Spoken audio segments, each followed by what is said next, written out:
Hello everyone, Jay here from the Cosmosis Mentoring Centre and Harmony Centre TV.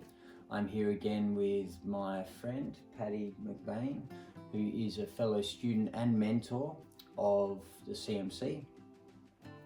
Paddy has recently started a group called Life After TM, TM being the Transcendental Meditation Organisation, TMO.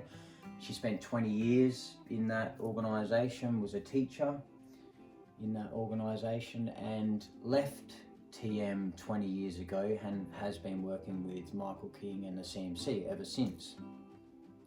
So these videos, seems we're doing a few videos, are all about Paddy's life after TM. There has been a bunch of stuff that's come out recently which is, well, you've shared that it saddened you somewhat. And you've been pondering on your life during TM, your life after TM. So what did you want to share today about that specifically? Well, I've been really, just like Jay shared, I've been really considering my whole spiritual kind of journey and how valuable I feel groups are.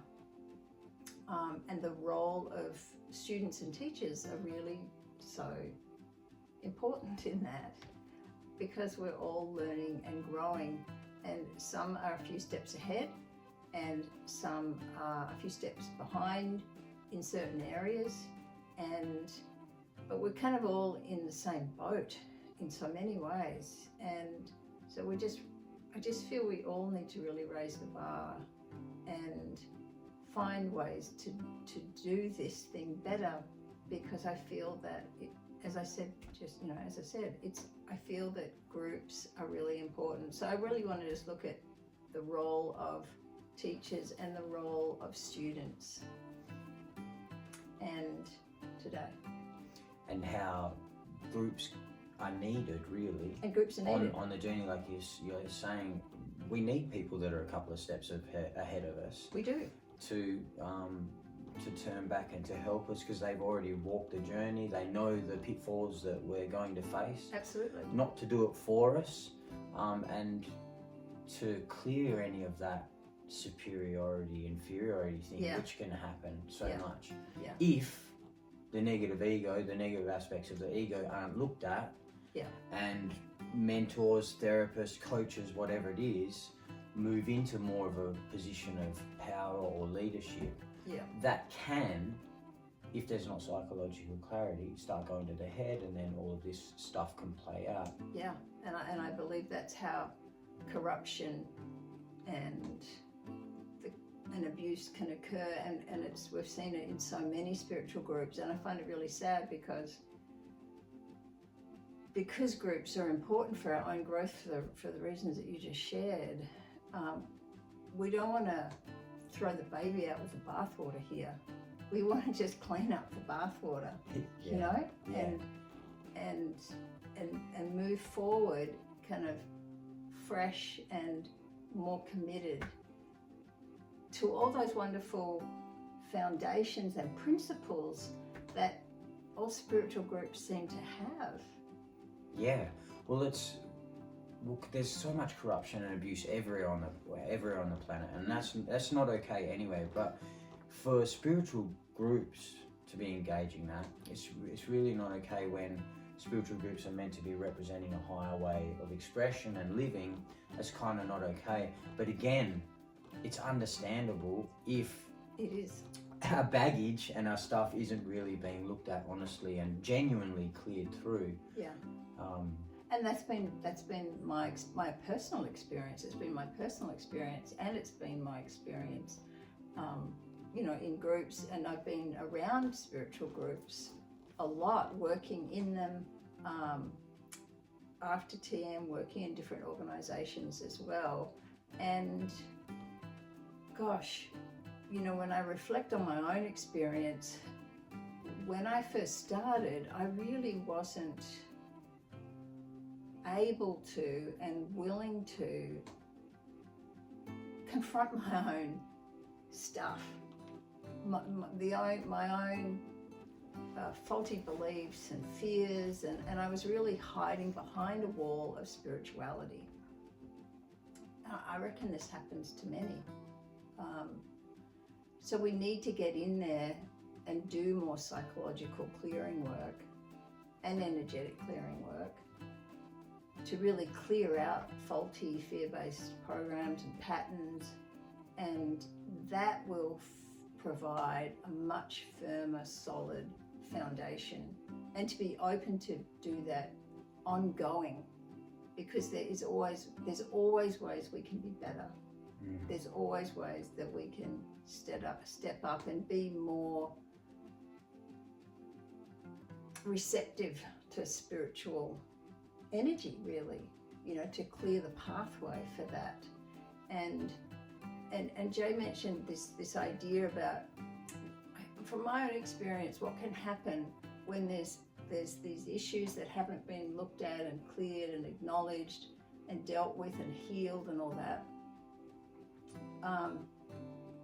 That what happens is there can be this superiority inferiority dynamic, and that is so easily happens when there's teachers and there's students, because if the student has their own baggage, they can then put teachers or coaches or whatever, therapists on a pedestal,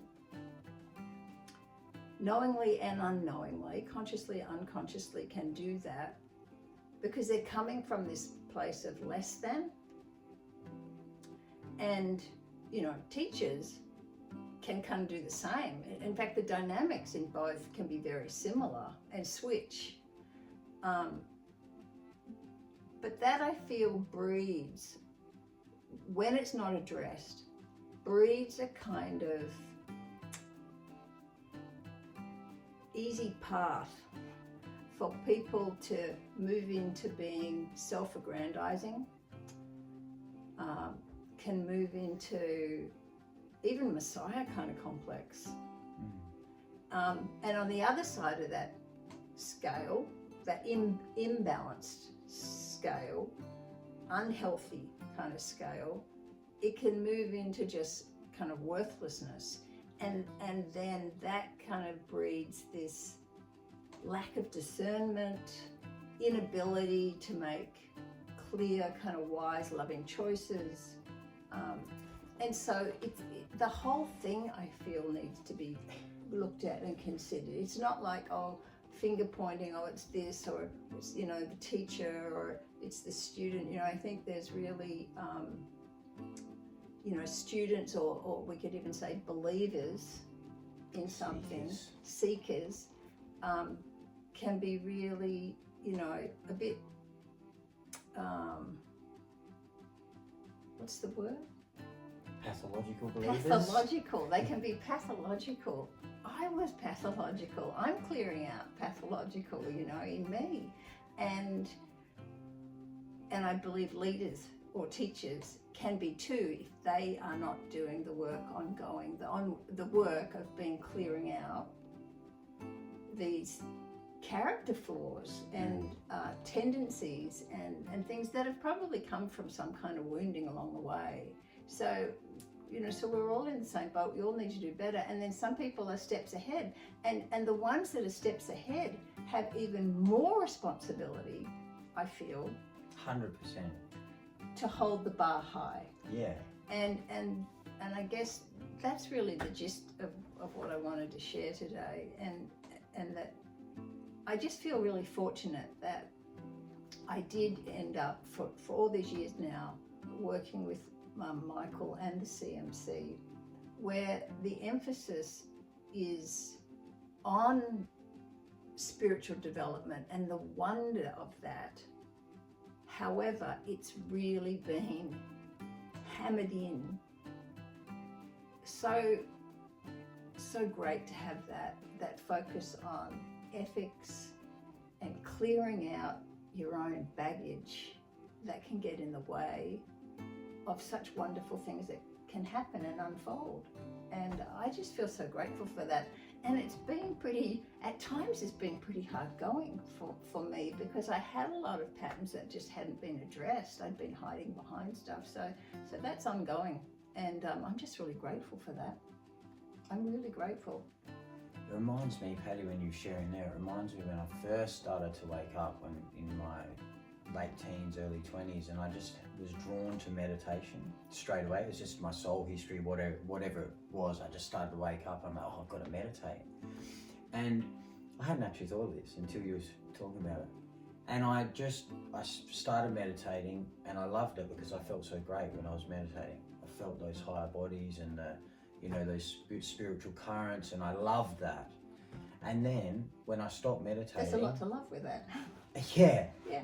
As soon as I stopped meditating, and I wasn't with CMC at the time, and I had a young daughter at the time, and I was married and working and all that sort of stuff. But as soon as I stopped meditating, I just felt so angry, and I couldn't deal with anything on the ground. Yeah. I couldn't deal with the grounded everyday family stuff that I needed to as a man. Like, I was working on all that, but it was like the meditating, and the more time that I spent doing that, the more it highlighted my crap. Yeah. And then at the time, because I was fleeting around doing workshops and just finding my way home. But at the time, the way I compensated for that was more meditating.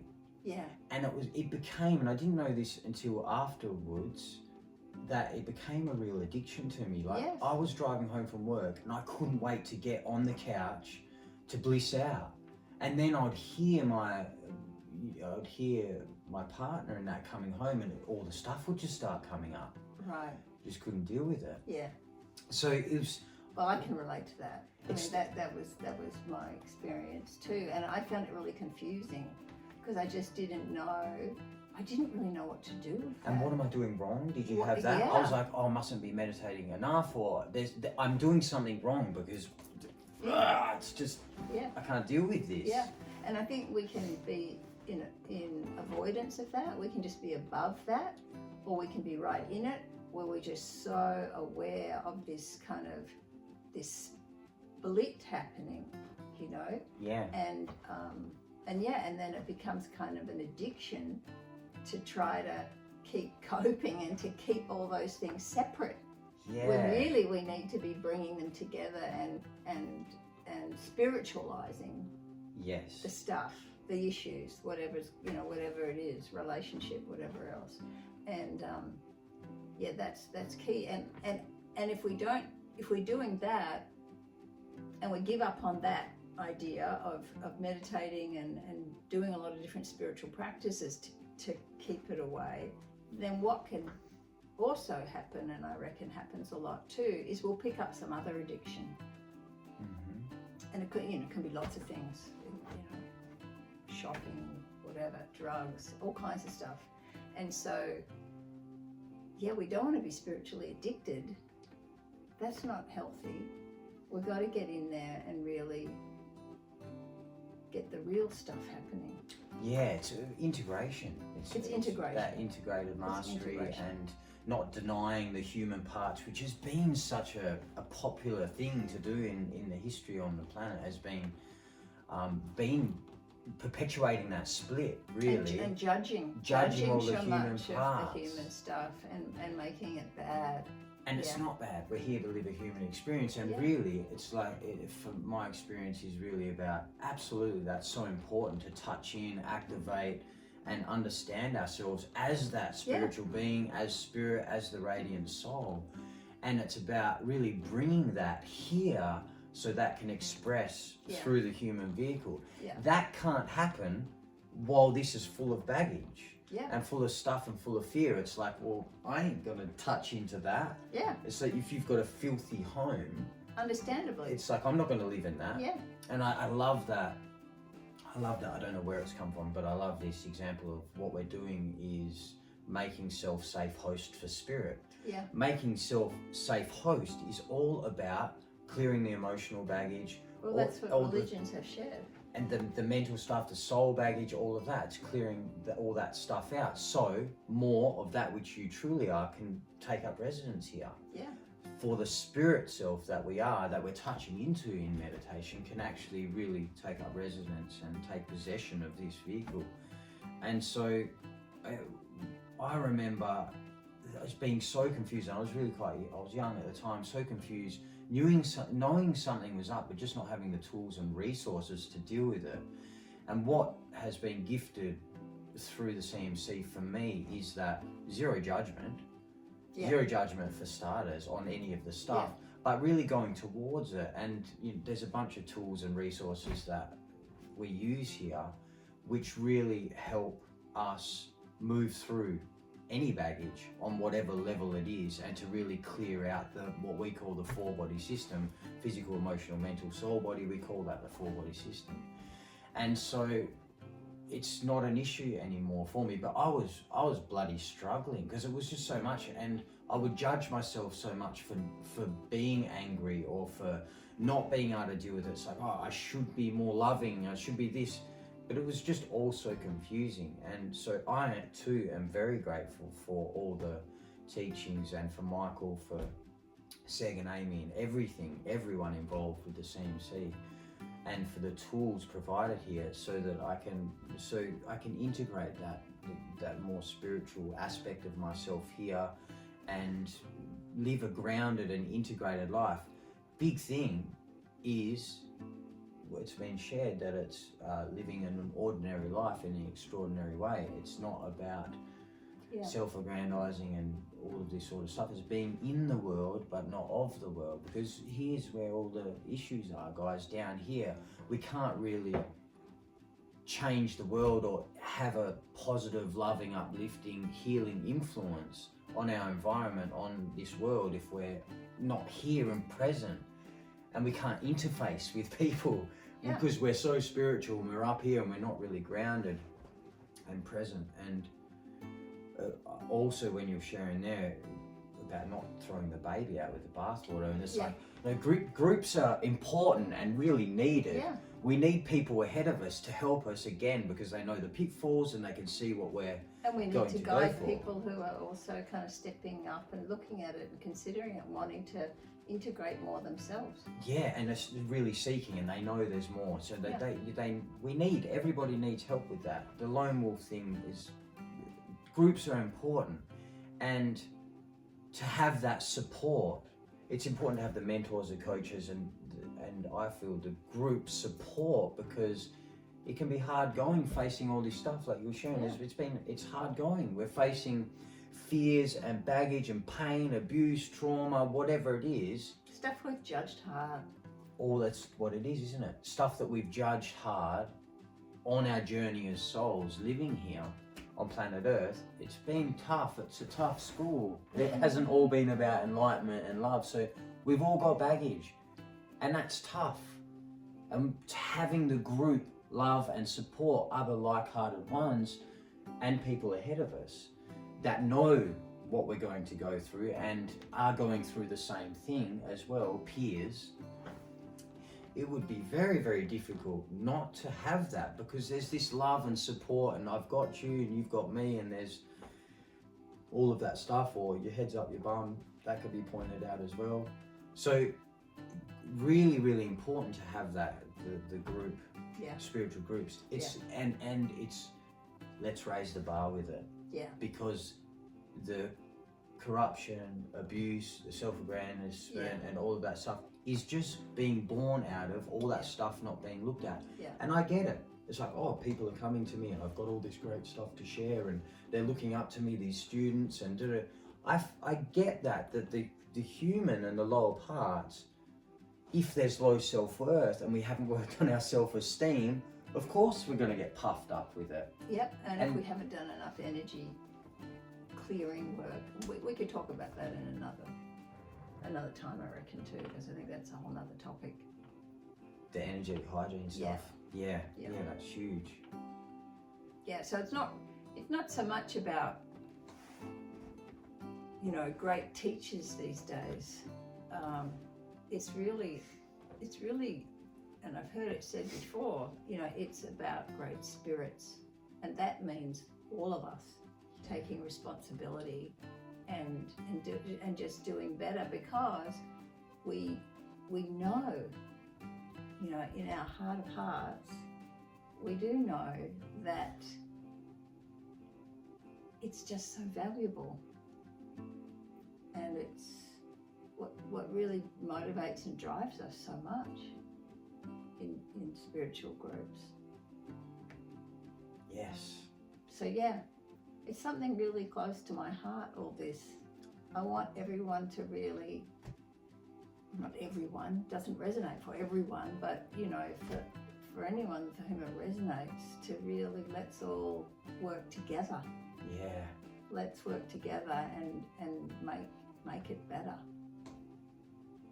Yeah, it's really moved you, Patty. It has, because you care so deeply. I do. And I guess you have seen and found, I don't want to say a better way, but you found a better way for you, a more complementary way, and I like that. Yeah. Let us. Let's work together to just do it better.